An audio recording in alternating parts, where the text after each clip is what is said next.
everyone. Welcome back to the Peak Sports Psychiatry Podcast. Today's episode is brought to you by our friends at 43 Degrees Sports, a company that's actually revolutionizing post-game recovery. If you've ever thrown your gear into a bag and forgotten about it, you know the smell I'm talking about. 43 Degrees Sports created a temperature-controlled hockey bag that kills up to 96% of harmful bacteria. No chemicals, no noise, no hassle. It's clean gear ready to perform.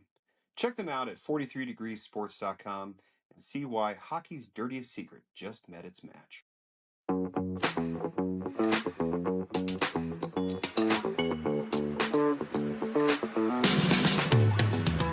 Welcome back to the Peak Sports Psychiatry Podcast. I'm Dr. Mark Allen, here with my co-host, Dr. Tommy Horn. February is Eating Disorder Awareness Month. In the world of sport, this conversation is especially important because the same traits that make someone elite, discipline, drive, pain tolerance, attention to detail, can also make them vulnerable.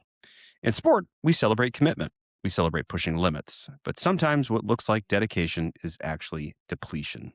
Today, we're talking about how to build sport cultures where high performance and health can coexist, not compete. We couldn't have two better people to guide this conversation, Dr. Riley Nickols and Becca McConville. Thanks for having us. Thank you.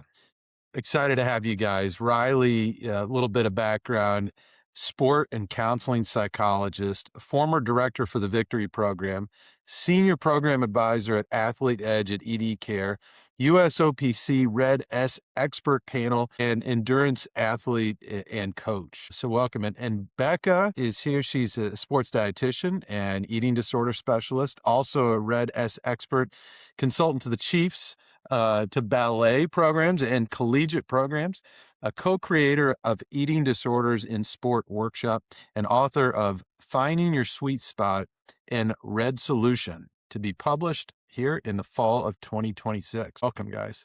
Thank you.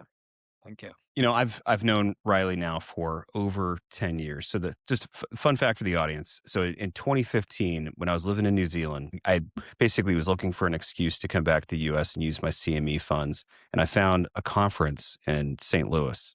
It was, mind you, I'd gotten parked on an eating disorder unit in New Zealand, the South Island Eating Disorder Service. The other part of my job was working with rural Maori tribes, which is amazing. That's a story for another day. But I'd gotten FBT trained, which eating disorder speak is family-based therapy, where you learn how to work with families to help kind of feed their starving kid, work anorexia in adolescence. Anyway, I was looking for something in that field.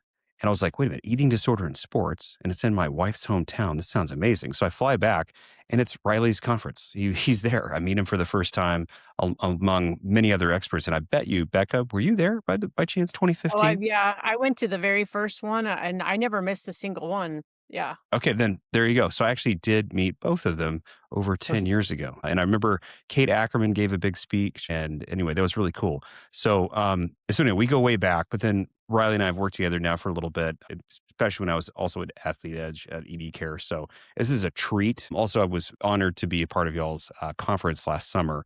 And so anyway, I'll get to pay it back to participate today.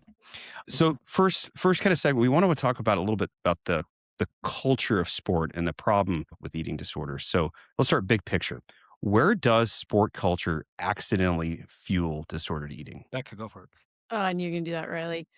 Oh, we can start with the given that we deal with today is social media, right? Like, everybody's an influencer, everybody's an expert. And a lot of times they can portray things that they're doing, saying, and they may not even follow it. And so it's very vulnerable for especially our young athlete population. And as Ron Thompson and Roberta Sherman said, we have, body image and pressures in society and then body image and pressures in sport, and they get wrapped up in both of those. So it really is a difficult place for them to navigate. Yeah, I'll echo what Becca said. Agree that sport is a microcosm of society, as we know. I also think there's so many facets to this, Mark, of your question. One comes to mind just of the vulnerabilities that athletes experience. That early sport specialization is very salient and present and sometimes just normalized, especially for adolescent athletes. And certain sports are maybe more susceptible to that than others.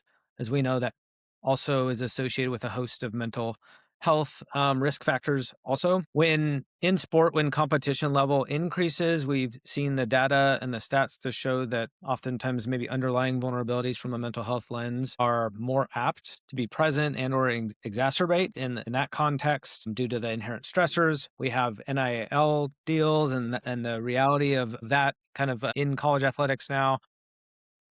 I mean, the So I second think a lot letter of there is image, right? Name, image, likeness, which, sorry, Mm-hmm. that just like really strikes a chord with me. Sorry, I didn't mean to interrupt you, Riley. no, say more about that, Mark. I agree Well, with you. no, if they're literally getting paid for what they look like on social Mm-hmm. media, and it's such a body image driven culture, these athletes, when they're actually making more money from their social media presence, that's a real problem. I mean, don't even get me started on like pro ana websites and whatnot. But this, I'm just thinking about like locker rooms and bulletin board material and weights being public and weights being shared. I mean, there's so many things about locker rooms that need to change. And anyway, hopefully we can kind of take a deeper dive of that today. Happy to So do I so. have a question, just piggybacking on that. I have a 13 and 11-year-old daughters, Mm-hmm. and they're under enough pressure as it is, just navigating middle school. And so I like how you said, just like social media in general. So curious, why narrow it down into athletes? And I know this exists in males too, not just females, but larger proportion of females are affected by eating disorders. What about sport? I think Mark was talking about before the sport culture, but what makes it so much more risky, dangerous, et cetera? Like, it seems that athletes, the way they're built and driven and think, could take this to a place where it does get dangerous. Are you guys focused on athletes because of that, or what drew you in to not just focus on eating disorders, but eating disorders in athletes? Well, I mean, it goes back to they hit it from both directions. What our pressures are in society to look a certain way, to act a certain way, and then also in sport. So then you go back to that image piece of it. And I have a 16-year-old daughter as well. And I can remember she commented there was kind of a little provocative picture of one of her favorite players. And she was like, "What does this have to do with basketball?" And I was like, "Good question, kiddo." Like, nothing, but that's how she makes her money, unfortunately, because she's good at her sport. She has a following, she has attention. And if she can fit this certain role model that they want for whatever company, then she'll make even more. And we see that too with some of our semi professional or professional athletes.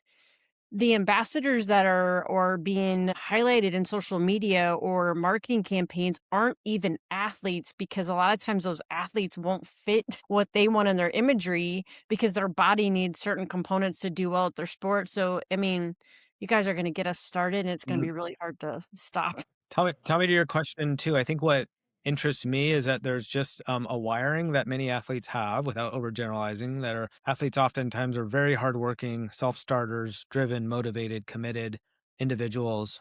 Perfectionism's off the charts, right? Which lovely strengths and superpowers to have. And it's wonderful to kind of harness those and bridge those into the work that we do with athletes. I think sometimes with that temperament, there sometimes also is a high self-punitiveness, high self-criticalness, lacking compassion and patience with oneself, right? Especially in the midst of struggle. And so I think that really, temperament is kind of hallmark for the athletes that probably all of us see. It can be really a strength and an asset, and it can also be a risk factor. I think the other thing with athletes that really interests me is just developmentally, whether you're working with an adolescent athlete, a young adult athlete, a ripe time of development, right? Physically, psychologically, just a ripe time of development. If you think about athletes in terms of the energy needs of just to foster and facilitate development at those ages are off the charts, right?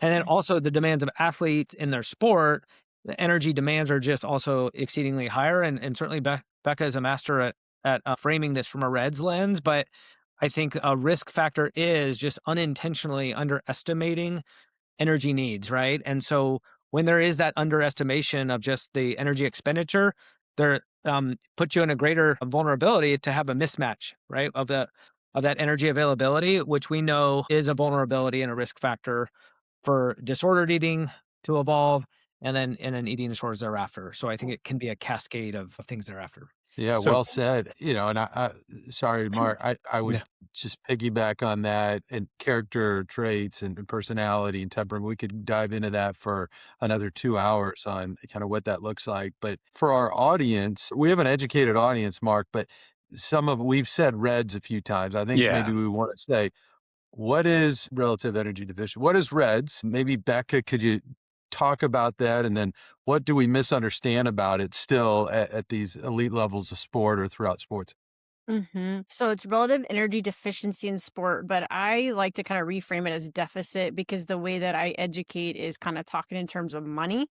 It's a mismatch of the amount of withdrawals from the bank with not enough deposits coming in. And so, as Riley's already alluded, a big piece of it is that we don't have accurate information circulating around what an adolescent athlete needs for growth, period, and then what they need for their sport. And if we add the component, if they're recovering from REDS or an eating disorder, we also have to, as Riley says, heal that metabolism from that injury. So it can be complicated. And of course, when you can't find accurate information, they're left to, what does my coach say? What does my teammate say? And I want to go back to one other thing I think that's really important to clarify is we've talked about the image piece. I'm so glad that we have podcasts like this that really hone in on the educational components. Because one thing I cringe is when I hear information that's extrapolated to an athletic population, but they're talking about things like weight management or Ugh. diabetes and blood sugar. And then it's really easy for them to go, oh, well, then I need to do low carb because I might fear that I have diabetes because my great grandma had it. And so it just really becomes a playground for mass confusion. And that's where marketing can attach themselves to that. So I love that we get to do a deep dive on this. And, with REDS, I'm totally borrowing your bank metaphor. I used to just say it was, it's an imbalance of the fuel in, fuel out equation, but that's not nearly as fun to talk about relative to money. So I kind of want to make people out there understand like the weight of the two experts we have in the room. Like, y'all do some amazing stuff. So can you actually tell us a little bit about like your day to day? Becca, do you mind kind of starting? Like just like what Yeah. it is that you actually do in practice? Sure. Kind of all over the Yeah, well, board, but I like it. I like it that way. So, I'll start out the morning and kind of following up on any emails. And then I had a couple clients that was anywhere from a former collegiate softball player that's trying to learn how to navigate transition out of sport, intuitive eating, to teaching my course today. So we were actually on our Q&A and case consultation, which was really fun. And Riley, the main topic was basically the energy needs of a 14-year-old adolescent male that probably needs 7,000 plus calories. wow. So get creative with that kind of intake to, again, following up with some other clients that are just kind of in a good place with their recovery, but really trying to maintain. I will be honest, I actually broke down and had a massage today. It was heavenly because I kept having Nice. headaches. So you guys are getting me posts like I feel good, and then doing a podcast, and then tonight gonna watch the Jayhawks. So that's kind of how my schedule Nice. is kind of all over the place. And Riley, what about you, bud? Yeah, similar. I think my days are largely session heavy from a clinical lens and supporting athletes in a variety of contexts, whether that be for mental health concerns, eating concerns, of course. And then I do see athletes for mental skills, sport performance work too. That kind of dominates most of my days. Working in this space with eating disorders, it's very collaborative and multidisciplinary. So it feels like I'm sending Becca voice texts and other wonderful powerhouse dietitians and physicians messages like in between sessions, a few minutes, just to kind of bounce impressions and things to follow up on, to collaborate care. And then I'm a founder of the MindBodyEndurance too. So there's a lot of consultative work, like Becca said, with providers within our practice. And then I need a lot of consultation too. These cases that we work with are really challenging. I oftentimes feel quite ineffective at what I'm doing. And so I think sometimes it's validating to have trusted colleagues too, to kind of bounce my ideas off of. And then lastly, I do consult with Athlete Edge at ED Care. And so there are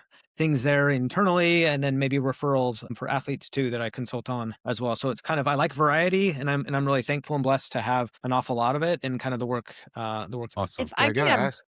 One story real quick about Riley, because it had to have been even before the first Victory program. I was new into the eating disorder space and I wanted to learn more about the role of like movement. And then I heard about this Riley Nickols guy that started the Victory program. He literally got on the phone 2 days later, and I think we talked for over an hour and a half. He sent me research articles, and then from there just became a colleague and friend. And that's what's really cool about spaces like this, is that, you know, you continue to have that collaboration. And not only are we doing it for our case by case, but we also help move our profession together. And now look at all the published research that's out there with the integration of movement and now the involvement of some of these treatment programs. So I'm thankful for colleagues that actually answer emails and pick up phone calls.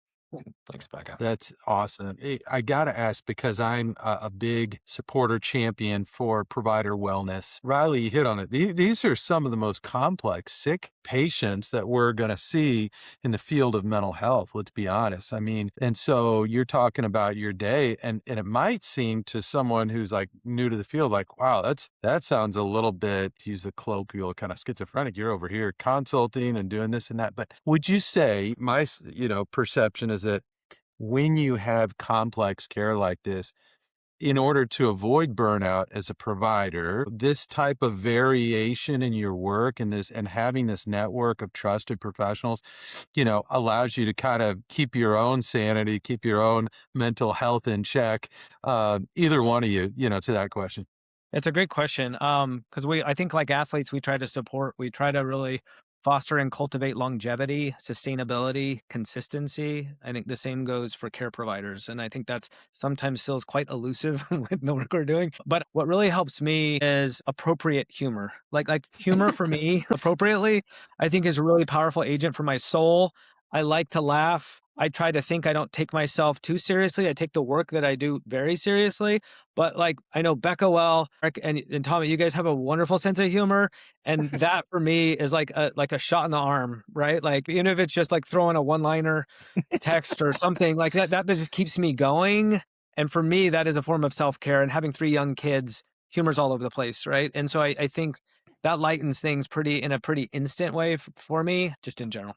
No, about Yeah. you, Tommy, but I take myself very seriously. I don't, Mark. I don't take either of us too seriously. But, athletes do. And sometimes it takes a little while to like have that rapport so that you can just break into humor. The earlier you can do that, I think the better for the therapeutic lines. But we get these athletes, to go back to Becca said something about how as perfectionism that is there, all the tools at their fingertips, whether it's social media is a tool, but now there's all these scientific tools. Like, why would someone be using a continuous glucose monitor if they don't have to? Why are they checking, wearables all the time? In this population, is that something you guys encounter a lot? I'm just curious. It came to my mind when you said that, Becca.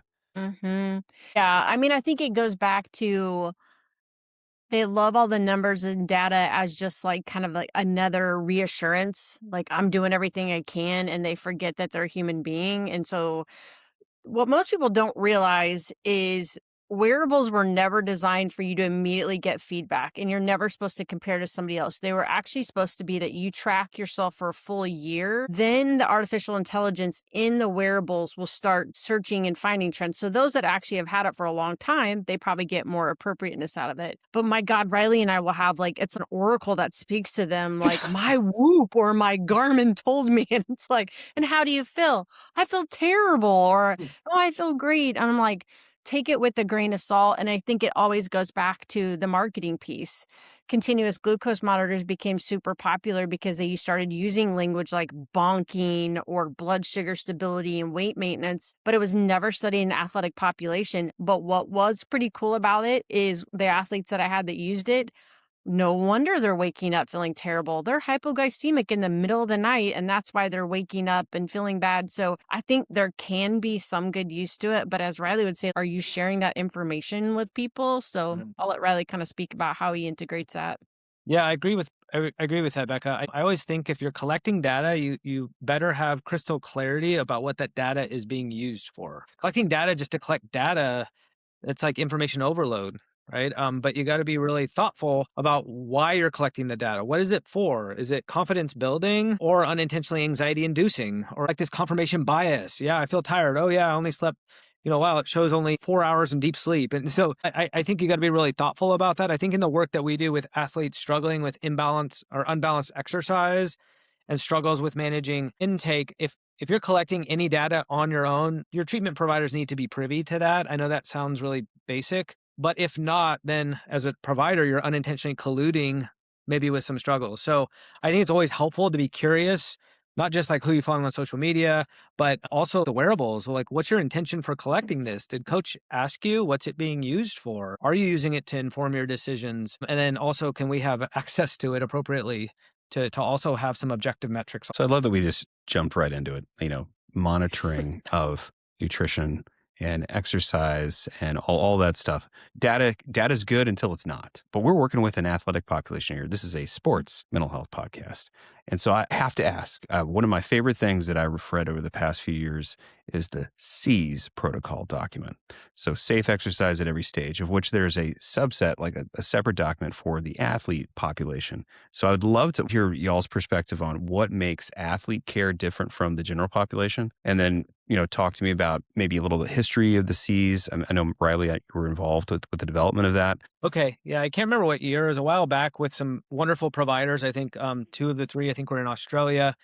And they put together this document. I was fortunate enough to be on the steering committee, and essentially the SEAS, the safe exercise at every stage. It's a athlete version, is a free PDF, I think 90 plus pages of PDF loveliness. It's not a diagnostic instrument, but it is intended to be more of a clinical decision support framework, a design to guide the safe and appropriate prescription of physical activity for athletes across the continuum of disordered eating and eating disorder severity and recovery. So it essentially informs healthcare providers, sport providers, evaluating medical, psychological, and behavioral risk factors associated with exercise participation, and ultimately trying to determine when sport participation, training, when it is safe to maintain, be modified, or temporarily kind of restricted. And so more historical eating disorder treatment per se has largely kind of an abstinence-based approach for movement. And there's some obvious challenges and barriers for that when working with the athlete population, or an athlete is actively involved in sport and or intending to return. And so this just gives more of a decision-making kind of framework taking into those factors. Yeah. Yeah. And I mean, from the perspective when you're working with somebody who may not be an athlete, I go and look at the biopsychosocial model of care, right? So biologically, we start looking at their nutritional needs for wherever they're at, whether it's, again, an adolescent or a postpartum mom, or again, a male athlete in their 30s. And then also looking at, okay, do we have any nutritional deficiencies? So there are certain labs that actually have different ranges, because most labs are set for disease prevention, which is great, but also we need optimal for the demand on the body. And then looking at that role and relationship, which is where I would always get that back to Riley. But I often joke with my athletes, like, your brain doesn't know the difference between outrunning a bear and repeat 400s. It's going to prioritize the stress, which means all your energy is going to go to that. And then where's the leftover? So at school, you might be struggling, your mood may be off, your sleep may be off. And so we really have to look at, they might still be excelling at their sport, but the rest of life feels like it's unraveling.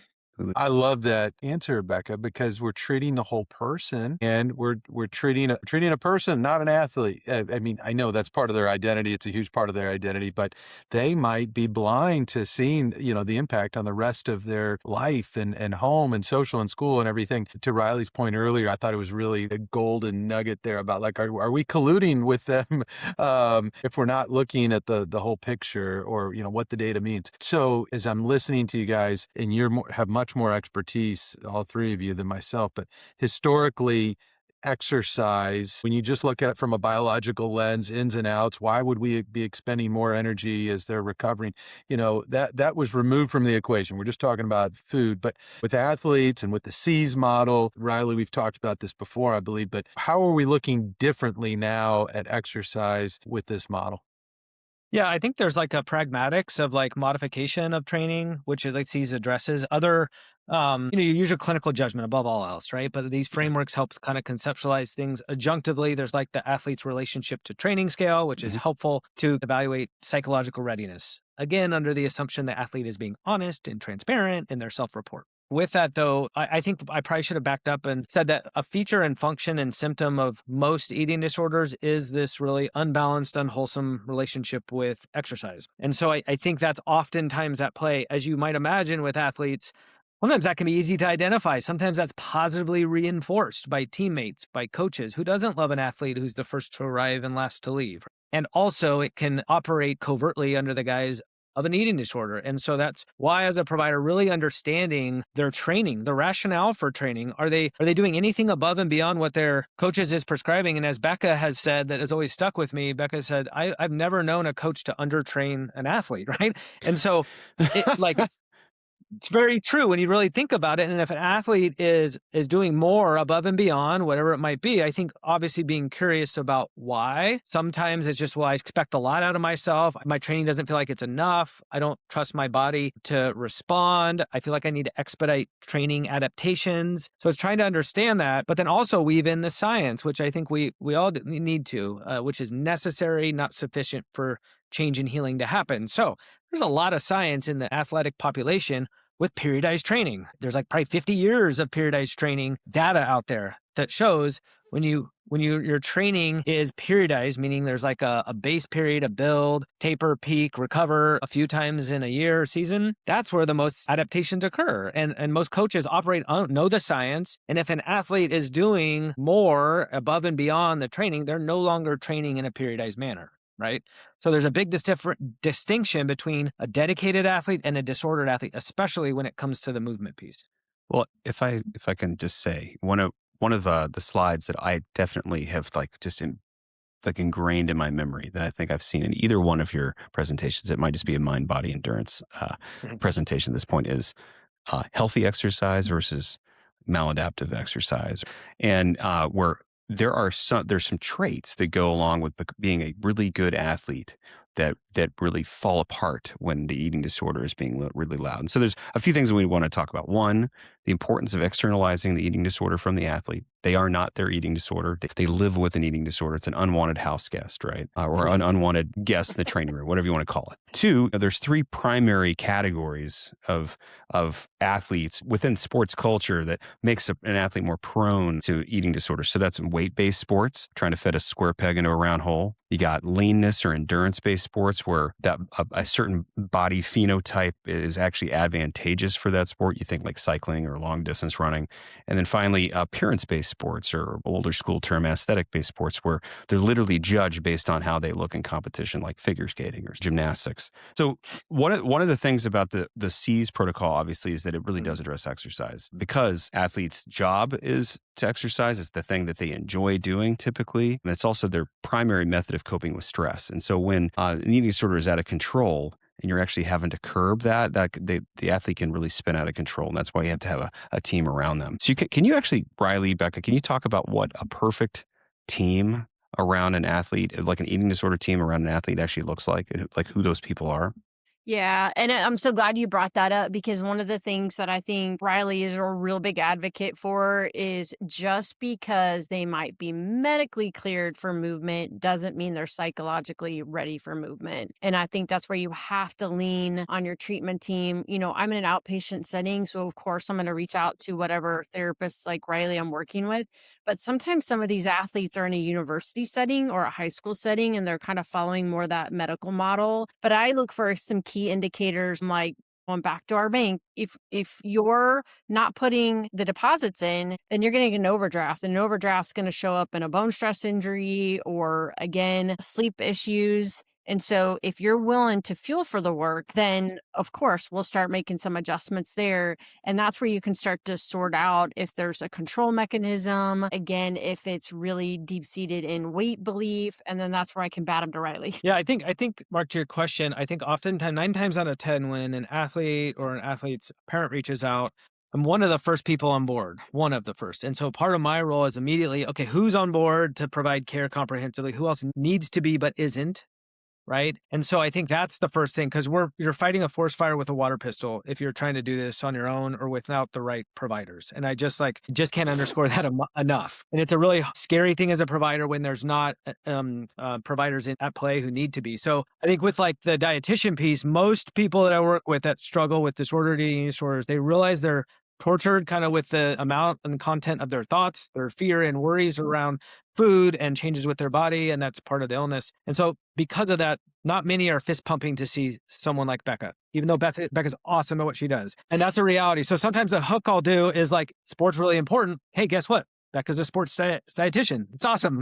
And that's the weave in, right? And then both of you esteemed gentlemen as well, like psychiatric medication might be adjunctively really important, right? For a period of time in this work. And so, hey, guess what? There's sports psychiatrists that like have specific training, work with athletes. And that's, I think, helpful, destigmatizing, because I think recognizing the role of sport in an athlete's life, their identity, athlete identity can be really powerful. And then of course the medical piece too. So a physician, appropriately family as well. So I think it takes a village. And then of course, like the athletic trainer, if and when appropriate, coach, and you have the whole sport family too. So I think it takes a village. And I if I love could that. add physical Oh, therapists no. catch a lot of I know I kind of only listed you and you had the rest of the list, but it really does take a team. Imagine that for sport. It takes a team. That's our message too. So Riley, everything you're talking about, and Becca too, it fits with our model at Peak Sports of being, collaborative. When I think about patients that are accessing our care, and really this type of treatment for eating disorders needs multidisciplinary care. We all agree upon that. The level at which they have insight into their illness often is at varying stages. And with that, and we see patients with other diseases that have egocentric or dystonic beliefs, about what's going on, not to get too, into the nomenclature, but that trust is harder to build. So I think your point of like, hey, I personally know this person, you might have some stigma, some hesitation about seeing psychiatry, but they work with athletes, they'll understand you, goes a long, long way at helping that athlete. I used to just think of it selfishly as, okay, that'll really help me build rapport quicker, but really it helps the patient, the client, Mhm. the athlete get better so much more quickly. And this is often work done in a residential facility once the patient is severe enough to need that level of care. How do you do this? I guess my question is, you're working with a team of providers and with an athletic team where there's a patient identified with an eating disorder. How do you build that almost like a residential care program around a patient, around a client who is not quite needing that higher level of care? Is there any magic to that besides just consistently collaborating with all these professionals? Riley, you're really good at this, so I'm gonna let you take it. Yeah, I think it's trying to identify resources that the athlete has at its disposal. So that can be personal resources, can be a part of a university, a professional sports organization, an employee assistance program, EAP, or so identifying what resources are available and then trying to get really thoughtful, creative, and efficient to build in with those resources a care team that's as comprehensive as can be. And sometimes for parts of the care team, you might need to utilize insurance and other times not, right? And so it's really trying to understand what resources are available and then how can we really leverage that? And then really the goal is in the outpatient level of care is to fully leverage any and all supports, right? So yeah, maybe a recovery coach might not be in the cards or resource, but you know what? A parent stays at home or a parent is accessible and available to like sit and support meals. And so I really think leveraging all the support at this level of care is really the goal. And then I think time and data points qualitatively and quantitatively will determine like if more support is needed, not usually wanted, but needed. Yeah.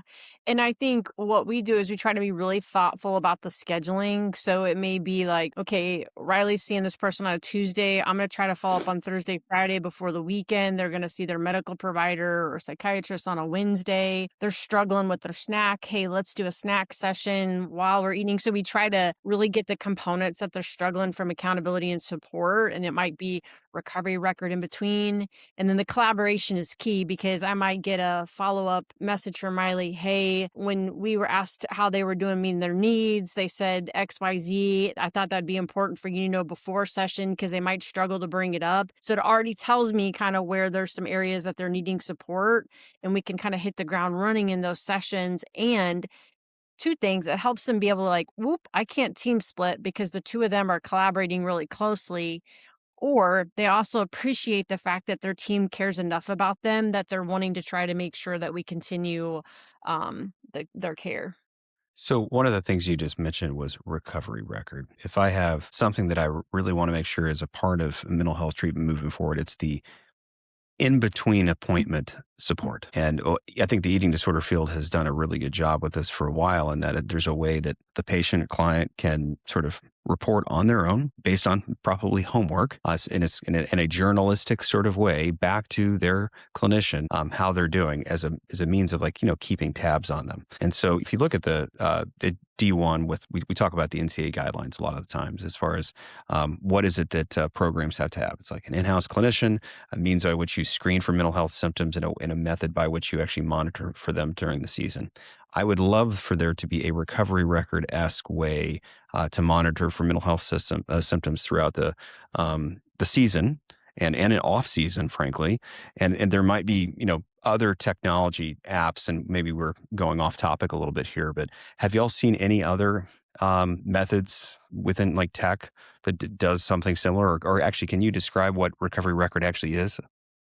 Yeah, I'll speak to that. And then Riley, I'm not sure if there are any apps that you know of. So it was created for a treatment center upon discharge that they be able to have, again, that support, meal support. And so they can upload images. It's great. They can do a hunger fullness scale. Now there's even questionnaires, so you can look like eating pathology, and then they can check in and see if those scores are changing. I usually will turn on the question or chat. So if they have a specific question, it'll notify me via email and I can respond to that.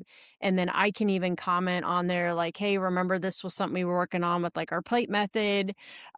This isn't quite aligning with what we talked about in session. And then the therapist or whoever else can be on there as well. One more thing with recovery record, it allows athletes to take pictures too, which I think is really helpful and powerful for someone like Becca to give feedback on in their next session. I don't know about you, but I can't remember what exactly I ate yesterday. So like the self-report piece is like tough if you're not having some of those metrics and pictures to go off of. So in terms of, Mark, your question about the apps, there are an awful lot of apps out there, and I don't want to call one out or two or endorse one, but I think the thing that is lacking in a growth area, I think you're spot on, and there's just such opportunity there also to be capture data from a mental health lens in an efficient way. I've yet to see a robust data set that has been normed and validated on the athlete population yet. I think it's emerging and data is coming out, but I think until that is really like robust, I think there are wonderful apps trying to kind of serve that need and fill that gap, but I just think time is needed and research, of course, to understand the utility of whatever they're capturing through these apps. Yeah, just wait. AI, that's going to solve everything, but like it'll help pick up data points. It'll look at someone's face and see what their mood is, and it'll interpret that photo, right, of the worse meal. with their eating disorder. I mean, interpret the photos. Yeah, I mean, there's a lot of cool stuff yet to come, but that's for maybe next year or maybe 2 weeks from now. The way things are advancing, I don't know. But I really like how you guys are data-driven, very practical in your approach. You've got a 90-page manual, but yet our orthopedic surgeons, they might have a 10-page manual, but gosh darn it, if they say you can't return to sport because your ACL isn't ready, they're sitting out, right? So here's our eating disorder team, multidisciplinary. We're getting all this data. We feel very strongly about a decision, but other people don't agree with it. So tell me, I'm interested from either of you, what's a difficult decision with an athlete or a coach? How does that come up? How do you navigate that when maybe your recommendation is to sit a little longer? Becca, I'll pick on you. This is the hardest part of our job. And I always say like, yeah, I love sports. That's why I'm a sports RD. So of course I want your athlete to perform well, but I also want to sleep at night. And if I'm concerned about the safety of your athlete, and I've had stories where somebody broke a conference record and 2 weeks later was being life flighted to acute in a medical crisis. Like, you don't know when that body is going to break. And we sure don't want to take the risk of that. So I think sometimes too, having tangible data, because they like the data, and then being able to say like, hey, I know Riley and I were on a really tough case. Like, this person has suicidal ideations. We are not taking the risk of continuing to put them in sport when they're telling us they don't feel safe right now. So obviously nutrition, I can kind of go off where they need to be from a caloric percent standpoint, and then what the lab work along with the providers. But it really is probably harder for the mental health piece because it's not data driven. So Riley gets to get in the gray. Yeah, I think about eating disorders as a metabolic injury. And just like you mentioned, Tommy, with physical injuries, the risk of re-injury or relapse goes through the roof when re-entry back to sport is premature or too aggressive, right? And so that's the last thing we want. But I think in thinking about that, part of Becca's role and other solid sport dietitians is to restore metabolic functioning amongst other objectives, of course. But I do think, and I'm biased as a mental health provider, but eating disorders are a mental health condition. And the reality is that the brain and body do not heal in unison. They don't heal exactly the same pace. So oftentimes the body heals maybe first. And from a medical lens, sports med doc gives thumbs up. From my end, looks good, right? And so a really attuned sports med doc will recognize, looks good on my end. What do you guys think? What does everyone else think here? Because kind of passes the baton to try to assess and determine the appropriateness clinically to re-engage. And this is a little bit more art too, and it's a feeling and it's a gut. And I know, and you guys probably know, when you're sitting with someone and there is an undernourished brain and hungry brain and what that feels like, right? There's like this pressuredness to return. Any athlete wants to get back on the field, of course, but there's like this pressuredness, right? And it's kind of like this perseverative loop sometimes. Maybe you don't have full confidence that an athlete is honest and transparent with their self-report. They're really an honest person. Context of their illness, too. There's maybe inconsistencies in their report, or you're getting some adjunctive collateral data from parents or from coach or from teammates, right? And so I do think that piece there, timing is everything in life, but the clinical appropriateness and the timing which to reintegrate an athlete back into sport is so important to an athlete's care. But also I think that needs to be assessed collectively amongst a multidisciplinary team for those reasons. And it's a skill that you've been working on and continue to work on, and picking up those little nuances in their mental status exam to find that. I was working with a patient today with a B12 deficiency, and they were depressed, and kind of same thing, like you got to wait for a while for the stores to get kind of back, and then you see the neurologic recovery. And you're talking about athletes that sometimes I've sent patients to you, Riley, that are 14, 16 years old. Their brain's still developing, so it might even take a little bit longer. But I think the hardest part for me is, okay, they're trying to return to sport, and I'm thinking in the back of my head as well, that would be really helpful for them to get back on the field with their teammates and socially, and that thinking how they identify. Where does that come into your mind as well, into the equation of how therapeutic would it be, or can we set like some sort of schedule for them? Obviously you guys do that all the time, so that they can ease back into sport and get the social benefit from being around teammates. Yeah, I think we're really methodical about it. We will tell them that there's certain milestones that they have to hit before we even have that discussion. And then we usually have it supervised, whether it's a parent, an athletic trainer, or it's part of the team. And then nutritionally up front, I'll be like, all right, before, even though it's 30 minutes, you're going to need to take an extra applesauce in a bar or this and that just to get back to activity. And we have to make sure that your body's taken care of as well. And so lots of collaboration. We don't every week. And I know Riley's big on, if they're like constantly asking, when can I do more? When can I do higher intensity? He kind of looks at that as a red flag. And that's what I really lean upon him. Like, all right, their weight's up. They're doing what they say they're supposed to be doing nutritionally. What's that presentation like in your session? And then we decide together. We also always make sure, mom and dad, we always make sure we're on the same page before we give any recommendations, because once somebody says they're cleared, they're going to hold you to it. Yeah, we've messed up so many times on this, and you just learn, and I blew it, and timing was off. And so we're constantly trying to sharpen our acuity, clinical acumen in this area. I think the one thing I will say to your question, Tommy, is that Becca and I share a case, a collegiate female lacrosse player. It's well known just with injured athletes in general, how challenging that is and can be psychologically, and especially from like an isolation standpoint. You're pulled away, you're doing rehab stuff away from your teammates. It can be really powerful, that connectedness to your team and staying connected. Yeah. What we the last thing we'll say is we'll never say, no, don't go to practice. Like we'll say your participation is inappropriate, but if it makes sense and it feels connecting to go to practice, absolutely please go to practice. So I think trying to get them engaged and stay engaged with their team is a really protective factor that we'll certainly support. Well, and I think that's exactly why when I was talking about Athlete Edge, giving you a little plug here, why it's so important once they're cognitively back online, once they're refueled and nourished, when they're ready to do some mental skills work in an athlete specific group. They have a little bit of a group of people that have shared experiences that kind of get it, that they're all kind of going through the same thing, to stay connected, work on those things. One of the most rewarding things in all of mental health treatments since I've been a provider is watching the lights turn on when someone gets nourished and when they're no longer underweight. And then you can actually like see, it's like, oh, hi, welcome to the party. We now can work with you here. And also a lot of the athletes that we work with are just late in adolescence.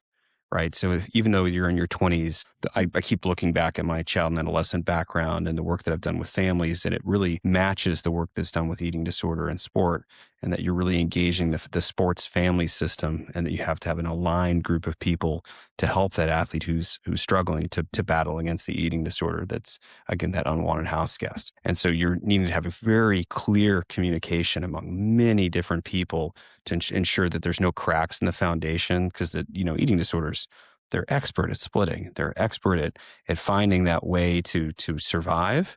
They can be like cockroaches that will just hang out. But in order to snuff it out and actually have someone thrive and move forward, you have to have everyone aligned, and which that really starts kind of going back to the original conversation, which is providing psychoeducation to athletic departments and teams and organizations to impact the culture so that it is focused on healthy body image, and the messaging is so important. So we're talking about like building it right.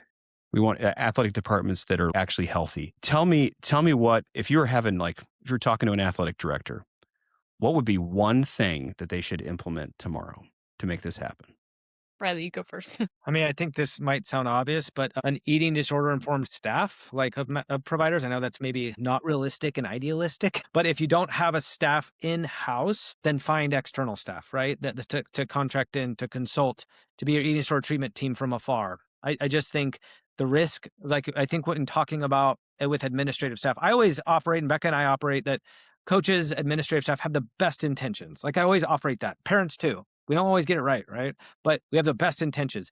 Sometimes those intentions are misguided, and you don't know what you don't know. So psychoeducation is a key piece and a protective factor. But the reality is, I think that there's a lot of providers who don't do this all day, every day with this space, with athletes with eating disorders, that don't understand the inherent risks associated with mismanaging these cases. And part of mismanaging is late identification. Yeah. Inadequate resources with specialized providers with eating disorders. And that is a huge risk and liability. And sometimes you got to come at it through that lens. And so I think it's kind of doing a risk assessment internally with resources available in-house. And what are we doing if we don't have the resources? So I know that's a rambling answer, but that would be kind of my one. Yeah, resources. Oh, go ahead, Becca. No, you go, Tommy. No, please. That was a great question Mark asked. It deserves two answers. To add on to that, I think too, if you're working with an athlete, you need to be aware of what an eating disorder is. So that way, even the academic advisor might be able to say like, wow, like you don't eat till 5 o'clock, let's see if get you assessed by the dietitian, by whoever the sports psychologist is for the athletic department. We've seen that in Europe. They tend to do a better job of from the inside out. Then the athlete's the last to get that education and assessment. Even our athletic directors should know. We've had a couple that have reached out because it was something that was near and dear to their heart, but so many of them just kind of brush it off like that's everybody else. Well, if an athletic director understands the implication of their physical and mental health, then they're going to advocate for better resources within that department. Well, you just answered the question I was going to ask. And Oh, we'll see. that was perfect because, the way we think about mental health, and Mark and I, we like to think about our individual patients, but we know the system's often broken. So thinking on a systems level, and I think that's where Mark, we can finish each other's sentences at this point, but I think that's where that question comes from. Language is really important too. And Mhm. there's, stigma that gets perpetuated. I like, Mark, how you anthropomorphized, I think is the word, the eating disorder. I'd never heard you talk about cockroaches before on this podcast, but that was kind of interesting. And how we talk about it, not pathologizing the person, but the disorder, and then have a champion as an athletic director, as a coach, as a parent. So all these people we have to, and on a systems level in Europe, it sounds like maybe they're a little bit further ahead. We've had talks with Australia. They're ahead in so many ways in how they have Shout out to structured. Samantha McLeod. Yep, thank you. Their development of athletes. And yes, we're going to go over there next year, Mark. Australian Open. Yes, we are, because if you're she's inviting us. We'll have a party over there. Maybe a You're seminar. not going to be the unwanted house guest, are you? Sorry, I couldn't hold myself. You had to. Just let us in. I think I had a question stem with that, but maybe not. you, though? It's just does that resonate with you on language? And Riley, I'll pick on you. Do we get the language wrong sometimes? We're all making mistakes. Yeah, words matter, and language is so important. I think within a lot of the education that we do for coaches, even dietitians that Becca is masterful at, is essentially, fundamentally, language, especially around value judgments with food, good, bad, healthy, unhealthy, clean, whatever it might be, is really powerful and sends a really strong undertones, right? That athletes pick up on and sense and can internalize. And guess what? That creates feelings and thoughts and behaviors and even language about athletes' bodies.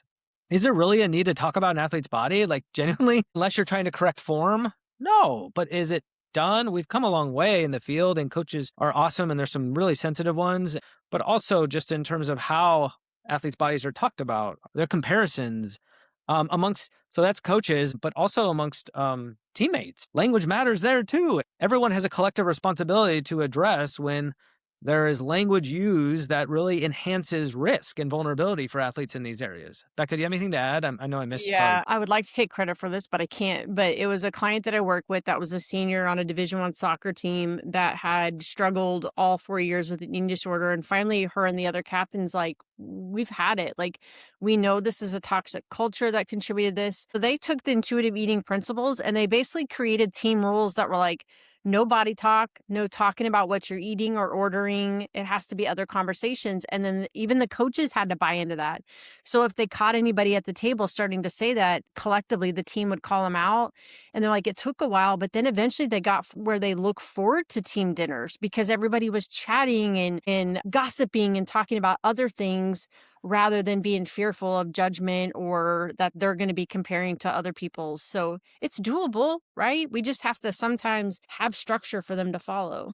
That's a great story. And I think we've come full circle talking about NIL and how we are looking at an individual as a product and something to be bought and sold, including their image. And now we're saying, hey, we're done with that. That's not the language we're going to use. And as a group, as a team, as a culture, we're going to move towards more healthy language. So everything I was hearing that y'all talked about is wonderful. Mental health infrastructure, language, the culture, it all matters. So Riley, what's the intersection of trauma and eating disorders? I mean, is that pretty prevalent in your population? I think the role of trauma that athletes experience, is depending on what prevalence rates and study you look at is higher for several reasons. But also with eating disorders, there's a higher prevalence and rate of trauma. And that's just relevant as a provider to, one, just understand and be sensitive. And also, two, part of the treatment too is sometimes treating the trauma. And that is folded in. It is not separate. It's very integral at times with the eating disorder. And I think understanding and being delicate and sensitive to that and understanding and communicating appropriately with other providers. With Becca, we've done that in the past too for athletes who have experienced trauma, but just think it's important to understand the connection and the interplay there with mental health conditions, particularly eating disorders and trauma. That's super helpful. I mean, I think eating disorders are blameless illnesses. In fact, it's super unhelpful to focus on the cause in the midst of treatment. It's like once you get someone weight restored, then you can do sort of retrospective work, which is probably looking at that trauma you just talked about, which has been fueling it the whole time. And, eating disorders are not about food, they're about control. All these adages we've talked about a lot. But the issue, especially within the athletic population, is when that person's primary method of coping is exercise, the thing that we're actually having to pause for a bit. It can be really difficult for that athlete to then to exist. It's like, what else did they do? So you're having to introduce new methods of coping that are idle activities. Good luck giving that to someone who likes to move for a living. So, Mark, can we jump into the speed round? So we're moving on to the rapid fire lightning round. This will just you can keep it short here. Biggest myth about fueling in sport. Riley. Biggest myth is that leaner is faster. Awesome. That they quote unquote have to eat healthy for their sport when they forget that connecting over food gives the same neurochemical responses as eating as well. Good one. All right, Becca, starting with you this time. What is the most dangerous Instagram nutrition trend you are seeing? Right now, the protein stuff's crazy. I've had adolescent girls whose kidney function has been altered, and I bring that up because it seems to be more them. So there's a lot out there, but right now, that's really impacting practice right now. Mine would be it's peptide season, I think it feels like. Can we Peptide season. name that the title of the episode? It's peptide season. Boy, do you want to actually explain to the audience a little bit more about what this peptide phenomenon is? Becca, please do it. I can't do it justice. Or can someone else? I'll try to. I think they hone in on individual amino acids. And so they're like, well, if I take more of it, I'll get the added bonus. But they forget a lot of our food has all of them. So they basically just make expensive urine. That's great. Expensive urine. That's the title of the podcast episode. That's it. Peptide season, cockroaches, and expensive urine. But Mark, you and I went to a conference. We were at a conference last summer together, and they were laid out. And this is a multidisciplinary conference, people who provide care to athletes, nutritionists, trainers, psychologists, psychiatrists. And Mark, I brought home, I got a full cabinet chock full of peptides that are just expiring up there. But this is, I think, perpetuated amongst the profession too. Would you agree? I took home a few hydration products, but I left the peptides there. I'll mail you some. That's All right, next one. pretty funny. Okay, so one early red flag that coaches miss. Riley. Let's see. One early. I would say when an athlete is kind of what we talked about earlier. That's the first thing. That's the only thing that comes to mind, right? But it's when an athlete is deviating from the training plan. I'll just put it like that. Deviating from their training plan. I would say when they give them kudos for eating quote unquote healthier, that can be that they're taking more initiative, or it also can be that we're starting to see some orthorexic tendencies beginning. Yeah. All right. Do we want to go into that? Again, I'm not, we have an educated audience, but it might be nice to hear sort of a definition of, so Becca, Okay. would you mind kind of telling the audience what orthorexia actually is? Yeah, it's basically an unhealthy obsession or moral judgment upon the healthification of your foods. And it can also be movement or health practices as well. To That was great. clean eating, becoming cleaner and cleaner and cleaner until it's very maladaptive. Right. Fiber maxing, peptide season, yeah. Finally, one sentence that you tell a struggling athlete. What's the downside of being fed? I like that. Riley. Nothing worthwhile is ever easy. Awesome. For Riley, as a triathlon coach, what fueling advice do you give that diet culture would hate? Well, just a caveat. I, of course, don't give nutrition advice. I refer to Becca for something like that Hey-o. because that's outside my lane, Tommy. Good answer. I did not pay him to say that. So, Becca, what fueling advice would you give that diet culture might hate? Oh, I also kind of have humor and sarcasm. I'll be like, hey, pasta makes you faster. Why not try getting those carbs and hydration in and let's see what happens. I agree with Becca. I think I would follow up with that. I took my youngest 5-year-old checkup at our pediatrician, and we talked about he's kind of a picky eater, I think like a lot of kids, and he said in the morning before going to school, it's less about what they eat and just the fact that they eat something and enough. So if some mornings that's Pop-Tarts, fine. And then, so I just think that resonated and was such a parallel with triathletes, like the pyramid of adequacy of intake is the most important, right? The most important. It can come from a variety of different ways, like Becca preaches on. And it's less important about where that's coming from. It's important, the macros, the timing, and all that, the variety, but it's most important that you're getting enough. And so you got to be creative and eat dense foods often, right? And so I think that's the piece that a lot of athletes miss or misinterpret. Yeah, you guys have given us a ton of great advice here, I think, for professionals and for people out there, families who might be struggling or who know someone struggling with an eating disorder. A lot of food for thought. If an athlete is out there listening, let's say quietly struggling, maybe not identified yet as having a problem with an eating disorder, what would you want them to know? A lot of times our athletes will look at us like there's no hope. And I always say, if recovery wasn't possible, Riley and I would have the most depressing job, right? And so even though right now it may feel really dark and you may feel isolated, we are going to be your team. And sometimes we're going to walk beside you. Other times we're going to nudge you forward. But we see it every day that people do fully recover and get back to life. A lot of these athletes, all they've been doing is their sport and they've stopped living. I would say early treatment, like any physical ailment, is absolutely foundational to prognosis, right? And length of time in struggling. And what we fight for on a daily is fighting for greater freedom for athletes. Freedom from just what enters their mind and thoughts or worries and concern, freedom for behaviors, freedom from self-imposed rules and restrictions. And so that's what we're fighting for, is just more freedom and flexibility in many areas of life. No, I love all of that.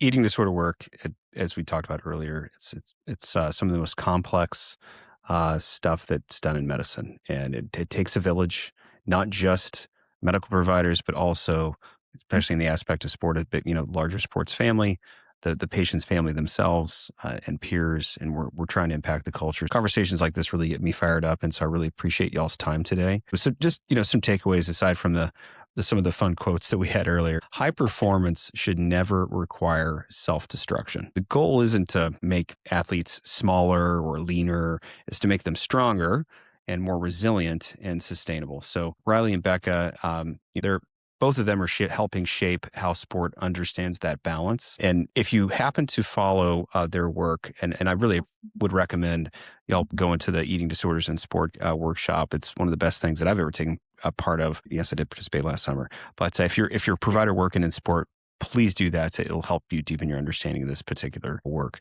Yeah, we just opened registration for our Eating Disorder and Sport Conference. Mark, thanks for plugging that. It's July 31st, virtual, and six CEs for mental health providers, dietitians, and athletic trainers. So we can do a promo code pretty easily if that would be useful. Love that. That would be great. So how best do I find y'all online? www.beccamcconville.com or at MindBodyEndurance. I supervise the dietitians in the practice. Amazing. Riley? Yep. MindBodyEndurance.com is the probably the best way. So thank you very much for listening to the Peak Sports Psychiatry Podcast today. If this episode resonated with you, please share it with a coach, a teammate, or athletic trainer.